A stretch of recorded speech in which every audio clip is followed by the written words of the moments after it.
Hi everybody, it's time for another J9’s Patio Chat check-in. I am on the patio. It's a bit colder now, but it was a gorgeous day in Halifax, and in fact I sat out on a patio, another patio, for a long while. I found this hat when I was doing my purge. I'll talk about that a little later because the CBU Alumni Awards are coming up on Thursday and I want to promote that. But let's get to the birthdays. It is Christine McPherson's birthday, and I know Christine when I worked from fact, she worked in our Moncton office for a while. So Christine, I hope you're having a great birthday. It is Terry Bass Hunt's birthday, and I know Terry through my brother Bryce. And Terry, I hope you're having a wonderful birthday. Terry and her husband Nathan and their kids Hannah and Harley were so great to us. We were so lucky to spend time with them. I was so lucky to spend time with them when I was in Atlanta. They live outside of Atlanta, so that was great. It's Jen's birthday, and I know Jen from working together at Springboard. Wow, Springboard, is that right? That sounds, yeah, I think so. It was in Scarborough. My God, that was a long time ago. So Jen, I hope you're having a great birthday. It is Craig Bentley's birthday, and Craig is my cousin Shayna's husband, a great guy, and Shayna is Marie's daughter, and Marie is one of Aunt Gloria's 8 children. So Marie and John Green are Craig's, oh my God, parents-in-law. I get mother and father-in-law. So yeah, Craig, I hope you're having a good birthday. It's Kendrick's birthday. He's 28 years old. He is Serena Francis' son, and Serena and I work together at First Nations Inuit Health. And it's also her mom, Anita's birthday. So I know I've missed a few birthdays over the last few days. As you guys know, I have my close friends, obviously. I know their birthdays. I don't need to check them on Facebook. I read all the birthdays I see on Facebook, on my own Facebook, I mean. But then, you know, as I go through, if I see that somebody has a, you know, somebody's mom or somebody's son or somebody has a birthday, I will often mention it, particularly if I know that they tune into the patio chat. So I think I did miss a few over the last few days, so I do apologize.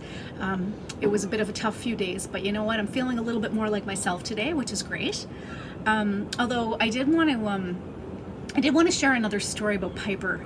I don't know if Paul will be watching again tonight, but my friends Paul and Anita, as you guys know, that's the other exception for a dog that I love, Roxy. And they had Henry. I've loved all their dogs, but Henry and Roxy were the ones that I got to know really well.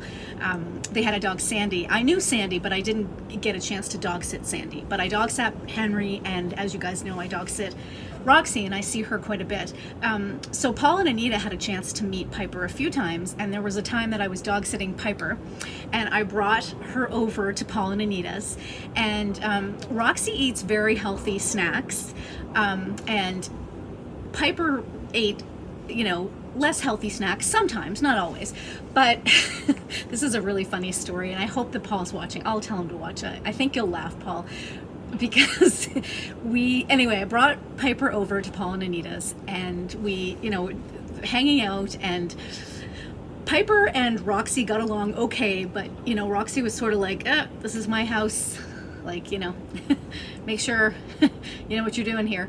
And that's fine, because it was her house, but Paul and Anita brought out treats, and of course they were carrots, little baby carrots, and so Roxy was eating the carrots, and when Piper got a carrot, she just spit it out and made this face, and it was just so funny. She was just like, no, I am not having this. So I was thinking about that today, and it made me smile. I was looking through pictures of Piper again. She was such a sweet girl. So we'll be thinking about Piper for a long time, of course, always in our hearts. So that's my Piper story for tonight. I went to the gym, so I did a real balance today. I went to the gym. Actually had a walk. I had a 3.5K walk, and then I probably ended up walking 5K with the walk to and from the gym. But I threw in an East of Grafton patio there. So because I like going to that patio, I really love the way it's laid out because you're not next to anyone. So I wasn't next to anyone at all. And of course, people are wearing their masks on the patio except when they're eating and drinking. And so anyway, it was good. It was good. And I saw Alex, my favorite. And actually I saw Ben another favorite from there who was on his way to work when I was leaving. But anyway, it was a nice way to end my day. It was nice to see people out in the sun. You know, people just looked happy, and Nova Scotia deserves that. It was a tough weekend, and it's been a tough time, you know, sort of reliving and thinking about this time last year. And another wonderful thing happened today. The trial for George Floyd, the conviction came through with Derek Chauvin. I'm not sure if I'm saying his name right, and I really don't care. But he was convicted of murder and manslaughter. And I'm going to actually read to make sure that I've got the actual charges.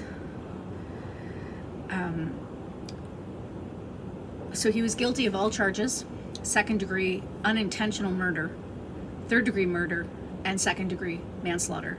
I hope that this, in some small way, gives his family some peace. But I hope it's just the beginning. And I shared today what Barack Obama said, and I hope this is, you know, I thought it was good. I'm not going to read everything he said, but there's a piece he talks about. So he talks about, you know, wanting to know, the basic question had always remained, would justice be done? So he said, in this case, we have our answer. So the verdict came out today. But if we're being honest with ourselves, we know that true justice is about much more than a single verdict in a single trial. True justice requires that we come to terms with the fact that Black Americans are treated differently every day.